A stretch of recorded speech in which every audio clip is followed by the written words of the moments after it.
Yes, welcome to माय दुजा. गरोदरपणात सर्दी खोकला होतो का? होतोच. किती वेळा होतो? एकदा तर 100% होतो. तो सर्दी खोकला झाल्यावर काय काय होतं माहिती आहे का? श्वास घ्यायला त्रास होतो, खोकला करताना काही ड्रॉप सुसूची होऊन जाते, खूप जास्त धाप लागल्यासारखं होतं आणि लिटरली पाठीवर झोप लागत नाही, कुशीवर झोप लागत नाही, बसता कम्फर्टेबल होत नाही, चालता कम्फर्टेबल होत नाही, काहीच होत नाही. आणि तुम्ही डॉक्टरनी दिलेलं औषध घेतलं तर मनात एक कुरकुर राहते, आणि बाळाला तर त्रास होणार नाही ना. तर चला या सगळ्या गोष्टींची उत्तरं जाणून घ्यात. गरोदरपणात खोकला का होतो? लक्षात ठेवा, गरोदरपणात इम्युनिटी ही ड्रॉप असते आणि ड्रॉप इम्युनिटीमध्ये जर कोणालाही अवतीभोवती खोकला झाला तर खोकला बॉडी लगेच कॅच करते, म्हणून खोकला होतो. हे करताना पोटावरती प्रेशर येतं, म्हणून काही ड्रॉप सुसुलीक होऊ शकते, which is absolutely normal. Tension घेऊ नका. जर सारखं होत असेल तर तुम्हाला पॅन्टी लायनर वापरायची गरज आहे. तिसरी अतिशय महत्त्वाची गोष्ट, जर तुम्हाला गरोदरपणात खूप खोकला होत असेल तर गरम पाणी घ्या, त्याच्यात कोबी बारीक चिरून टाका आणि त्या कोबीची वाफ घ्या. त्याच्यामुळे गरोदरपणातला खोकला लवकर बरा होतो. शेजारच्या मेडिकल स्टोअरमध्ये तुम्हाला सीतोपलादी चूर्ण मिळेल. ते अर्धा चमचा चूर्ण 1 चमचा मधामध्ये पेस्ट करा. डायबिटीज डिटेक्ट नाही ना झालेलं तरच हे करा, नाहीतर पाण्यात घ्या. सो मधाबरोबर पेस्ट करायची आणि चाटून टाकायचं. सो तुम्ही 5 दिवस हे चाटल्याने तुम्हाला सर्दी खोकल्याला बऱ्यापैकी फरक पडतो. पुढची महत्त्वाची गोष्ट, तुम्हा लोकांना मायदुजा वेबसाईटच्या शॉप सेक्शनमध्ये असा एक हार्डवेअर, दिस इज हर्बल पोटली. याच्यात 12 आयुर्वेदिक औषधं आहेत जे आपण कल्चरली यूज करतो. वेखंड, कापूर, हळद आणि अशा भरपूर गोष्टी ज्या सर्दी खोकल्याला तुम्हाला मदत करेल. मस्त हात घ्या, तव्यावरती शेका आणि छाती, पाठ, डोकं शेकायला वापरा. याने तुम्हाला खूप लवकर फरक पडतो. प्रेग्नन्सीत, बाळासाठी तर तुम्ही वापरूच शकता, पण स्वतःसाठी पण वापरा.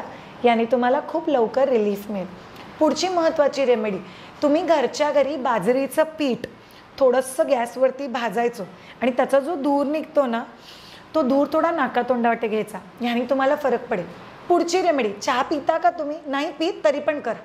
दूध टाकायचं नाही, पाणी घ्यायचं, त्याच्यात चहापत्ती आणि साखर. तो जो काळा चहा असतो ना, तो कोमट असताना त्याच्या गुळण्या करायच्या. त्याने पटकन खोकल्याला फरक पडतो.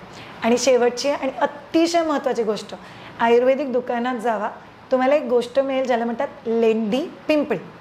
लेंडी उंदराच्या लेंड्यांसारखीच दिसते, पण घ्या. लेंडी पिंपळी ही आयुर्वेदिक औषध आहे. त्या 3 लेंडी पिंपळी घ्यायच्या, 1 कप दुधात टाकायच्या, त्याला उकळून अर्धा कप करायचं आणि गाळून ते दूध पिऊन टाकायचं. याने सर्दी खोकल्याला खूप पटकन फरक पडतो. टेन्शन नाही घ्यायचं. पोटावरती लोड पडत असेल ना तर खोकल्याला उशी घ्यायची, अलगद पोटावरती पकडायची किंवा हात पोटावरती पकडायचा आणि मग खोकायचं. दुसरी जण काय विचार करतात जाऊ दे, तुम्हाला वॉशरूम झाल्यावर काय करायचं मी सांगितलं, म्हणून जास्त टेन्शन घेऊ नका. पॅन्टी फक्त बदलून टाका जर पोली झाली असेल तर, आणि परत सर्दी खोकला होणार नाही याची काळजी घ्या. किती दिवसात बरं वाटेल? सॉरी, युजली 2 आठवडे राहते, त्यामुळे टेन्शन घेऊ नका. हळूहळू कमी होऊन जाईल, पण त्याचा वातावरणाचं किंवा प्रेग्नन्सीशी डायरेक्ट कनेक्शन नाही आहे. पण गरोदरपणात युजली एकदा सर्दी खोकला होतो, आता तर बरा पण होऊन जाईल, म्हणून टेन्शन घ्यायचं नाही आहे. पटकन रेमेडी करा आणि प्रेग्नन्सी मस्त पुढे जाऊ दे. तुम्हाला गरोदरपणात ट्रेन व्हायचं आहे आणि तुमच्या नवऱ्याला पण जाणून घ्यायचं आहे, want to be involved husband. So गर्भसंस्कार, labour preparation, pregnancy fitness, meditation, ancient therapy sessions, योग्य डाएट आणि ते सगळं काही जे गरोदरपणात तुम्हाला माहिती पाहिजे, जर तुम्हाला आमच्याकडून शिकायचं असेल, connect with us on www.myduja.com. Courses सेक्शनमध्ये कोर्सेस बघा, शॉप सेक्शनमध्ये शॉपिंग करा आणि बघत राहा आणि शिकत राहा. Bye bye.